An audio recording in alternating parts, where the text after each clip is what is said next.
I want to ask you a question about general macro activity. There's obviously been a lot of talk in Europe about slowing consumer demand. How is that transpiring into loan demand? What are you seeing in that space? Well, in that sense, it is an interesting year on the one hand, because the first part of the year clearly saw the benefits of the end of COVID or the moderation of COVID, with significant increase in demand in all of our sectors, whether it is in leasing or it is in the lending business to large corporates, or it is in the lending business to private enterprise or individuals.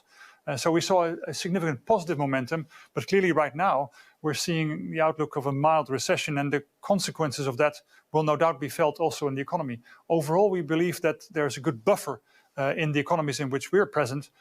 For example, in the Netherlands, where there is a low unemployment and housing prices are keeping up, we expect that economy to be a good buffer for the impacts of high inflation, high energy prices in the foreseeable future, a mild recession. And that typically, as a bank, you also see in your developments in your loan book. So far, the business side of the bank is running very well, and you can see that reflected in the profit number for this year, or for this half year. But is it your expectation that we're going to start seeing a rise in loan impairments and write-offs due to the deteriorating macro conditions, and specifically in some industries that are really suffering right now under the strain of these very high energy input costs?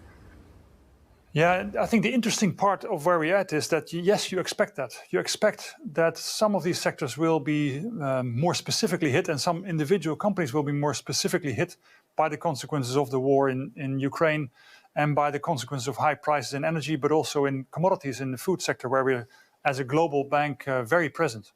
But we're not seeing it actually happening. So I think it's an interesting phase where you expect it, but it's not happening. And funnily enough, we've had that for quite a while. Many expectations, but no actual results. We are keeping a close watch. In this case, it is quite likely that some specific players will be hit by the significant increase in commodity prices, disruptions that result from the war in Ukraine, and the impact that it has on our clients globally.